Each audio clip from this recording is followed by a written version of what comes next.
Paris, 1789. A city on fire with hunger and rage. As the Bastille falls, the world learns a truth that can never be forgotten. When the people rise, kings tremble. Imagine living in a world where your birth determines everything, where 2% of the population owns 80% of the land, where you work from dawn to dusk, yet go to bed hungry while others feast on delicacies you'll never taste, where justice has a price tag you can't afford. This was France in 1789, a powder keg waiting for a spark, and when that spark came, it would ignite a revolution that would shake the very foundations of the world. This is Marie Antoinette. While she's being fitted for another diamond necklace, worth more than most French families would see in 10 lifetimes, something sinister is brewing in the streets of Paris. The year is 1788. Harvest failures have made bread, the staple of life, scarce and expensive. For the average French worker, a single loaf now costs a day's wages. Children cry from hunger while their parents face an impossible choice. Bread or rent? But here's the cruel irony. While the poor starve, they're the only ones paying taxes. The wealthy nobility and clergy? Completely exempt. It's a system so backwards, so fundamentally unfair, that revolution seems not just possible, but inevitable. King Louis XVI, a man who'd rather be making locks than ruling a kingdom, faces a financial crisis so severe that France teeters on the edge of bankruptcy. His solution? Call the Estates General, a medieval assembly that hasn't met in 175 years. For the first time in centuries, representatives of all three estates, clergy, nobility, and commoners, would gather in one place. The third estate, commoners, representing 98% of France's population, finally had a voice. They had no idea they were about to use it to change the world. June 20th, 1789. A locked door changes everything.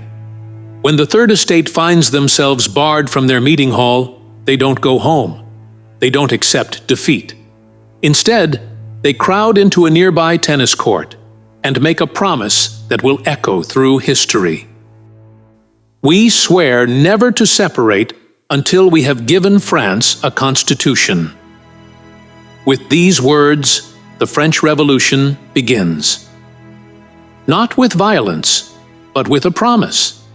A promise that the people will no longer accept a system that treats them as less than human.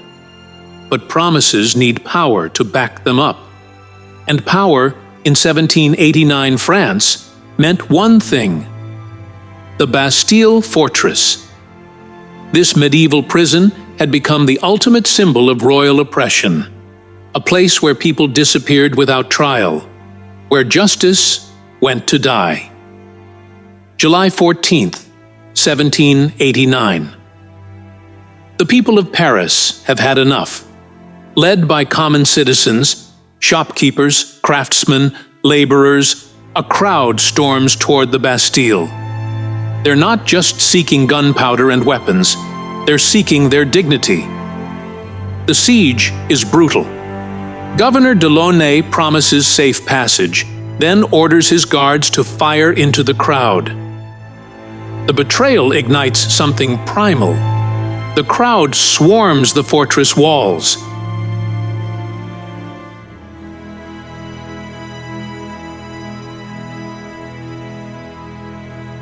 And when the gates finally fall, they don't just free 7 prisoners, they free themselves from fear. Governor Delaunay pays the ultimate price for his treachery. His head, mounted on a pike, becomes a grisly symbol paraded through Paris streets. The revolution has tasted blood, and there's no turning back. The revolution spreads like wildfire across France. In what becomes known as the Great Fear, Peasants storm their lords' castles, burning centuries-old documents that bound them to serfdom. Ancient chains are broken, but new demons are unleashed. August 26, 1789. The Declaration of the Rights of Man and Citizen proclaims revolutionary ideals. Men are born and remain free and equal in rights. These words will inspire freedom movements around the globe, but implementing them proves far more difficult than writing them. The royal family becomes prisoners in their own palace. Marie Antoinette, the Austrian princess once beloved by France, is now called Madame Deficit. Her every luxury is seen as theft from hungry children. The woman who allegedly said, "Let them eat cake," discovers that the people can no longer stomach such arrogance. Enter Maximilien Robespierre, a quiet lawyer from Arras who becomes the revolution's most feared voice. He speaks of virtue, of purifying France through terror. In his mind, to save the revolution, they must eliminate its enemies. All of them. The guillotine, Dr. Guillotine's humane invention meant to provide equal justice to all, becomes the revolution's most infamous symbol. It promises a quick, painless death to rich and poor alike. But it delivers something far more sinister: industrial-scale execution. January 21st, 1793. King Louis XVI, the man who once held absolute power over 28 million people, places his neck on the guillotine. His death sent shockwaves across Europe. If a king can die, what sacred institution is truly safe? The reign of terror begins. Robespierre's Committee of Public Safety identifies enemies everywhere: aristocrats, priests, political rivals, eventually anyone who questions the revolution's direction. Over 17,000 people lose their heads, including, ultimately, Robespierre himself. From the chaos rises a young general named Napoleon Bonaparte. He promises stability, order, and glory. The people, exhausted by years of upheaval, embrace him. They don't realize they're trading their hard-won republic for another form of tyranny. But the revolution's legacy cannot be undone. It has abolished feudalism, established civil rights, and created the first modern republic. It has proven that ordinary people can topple systems that seem invincible. The ideals born in that tennis court, liberty, equality, fraternity, still echo today. Every time you vote, every time you speak freely, every time you demand justice, you're channeling the spirit of those French revolutionaries. The French Revolution's impact rippled across continents. The American Revolution may have introduced democracy, but the French Revolution democratized it, proving that revolution wasn't just for wealthy colonists, but for anyone brave enough to demand their rights. The French Revolution teaches us that no system of oppression is permanent, that ordinary people possess extraordinary power when they unite, that sometimes, to create a better world, you must be willing to tear down the old one.